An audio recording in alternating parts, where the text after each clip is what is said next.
moving on. Shifting gears. To our Shifting gears. Carolina Panthers back-to-back winning seasons. They just finished their last game. They won 30-20, and the F-150s are revving. Yeah. I heard some revving. They're loud again. They're loud again. And let me throw out a few stats because it's what I do. So the biggest thing that jumped out at me. DJ Moore got his first 100-yard receiving game. Let's clap it up for DJ. Yeah. Good stuff. Steve Smith's words got to. So it's possible.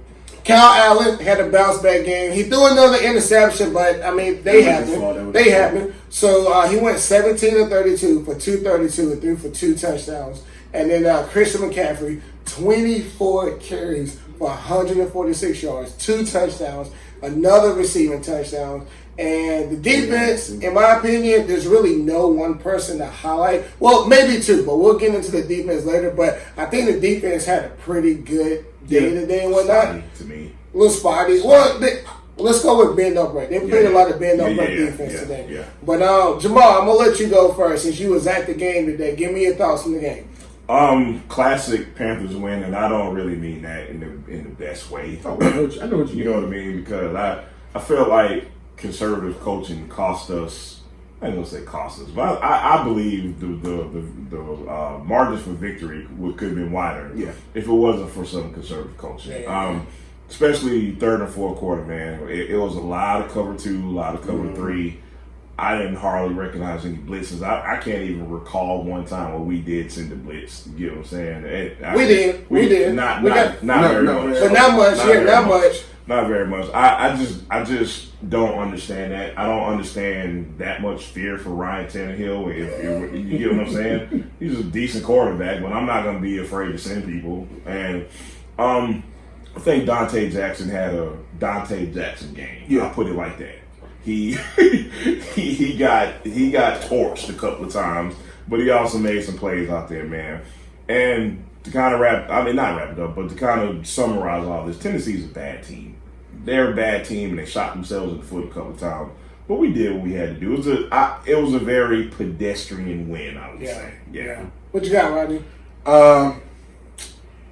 Kudos to Norv and them for changing up a little bit. It's a copycat league, so Tennessee obviously probably looked at what San Francisco did, and Norv knew it was coming. And shout out to Kyle Allen too, man. He stepped up today. He impressed me. He thoroughly impressed me today. And CMC is just the MVP of the year, man.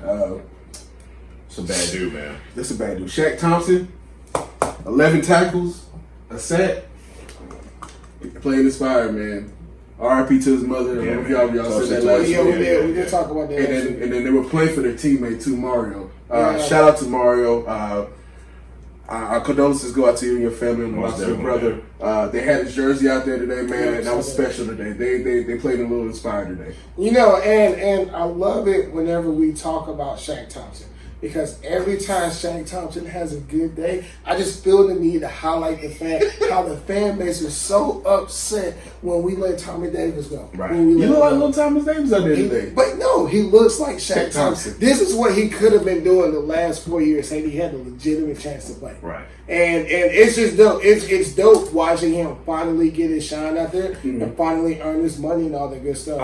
One concern I have about our defense, man. This run defense is still not that good. It's not pretty good. It's still kind of bad. Some of that 3-4, man. You're right, man. It's like that 3-4 is kind of it could either be really good or really bad. Now, here's the crazy part. You're talking about the run defense. Shaq Thompson led the team today with 11 tackles, right? Mm-hmm. But Eric Reed tied him with 11 tackles which today. Is not good. Which is not good at all. You don't want your good. safety leading your team in tackles. Now, and I didn't pay attention too much today, but I think Luke Kuechly only had like six tackles today. So I know he had a few missed assignments on a few sweep rights and whatnot. So I don't know if that's indicative of anything going forward, but I did notice that he had. It's going to be exploited. It's going to be exploited in the next few weeks. So how much of this is a problem with the defense versus adjusting to the new defensive scheme?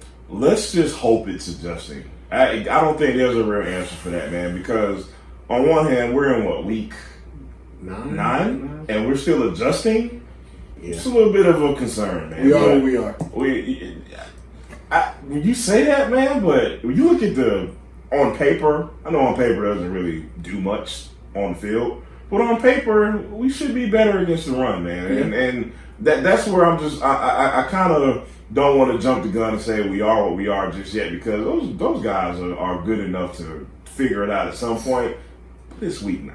Yeah. Brian is a little light in the ass too, man. Yeah. And so he gets pushed off the spot a lot. He uses that speed rush, but he's not big enough yet. Right. And so that factors into it a little bit too, and Bruce Irvin as well. Yeah. Yeah. Now, I want to take a few minutes to give a shout out to the offensive line. I saw some pockets today, and I saw some blocking today that I have not seen in It's years been a while, right? from the Carolina Panthers offensive line. Right. That 52-yard touchdown that Christian McCaffrey Beautiful. had, and you were at the game, so you probably didn't see it. But when you go check out the replay on your app tonight, and I can't think of all of them, but we had 2 linemen that actually pulled around one of the guards, and you saw a wall full of black. Yeah. And McCaffrey just didn't get touched. And 2 of the linemen that were both pulling, they were going after the same defender. Right. One of them got there first, and without saying nothing, the other lineman just went to the next level, hit the linebacker, and Christian McCaffrey was gone. Like, beautiful stuff, man. I have never seen this before. Hey, man, we got a whole bunch of young prospects, man. Dennis Daly is... He's legit. He's a legit kid. He got owned last week, but that's He did. expected because Bosa's really good. Bosa's different. Now, with all of these young, promising prospects that we have right now, we haven't had this in the past. And because of that, our franchise quarterback has been hurt and is out right now.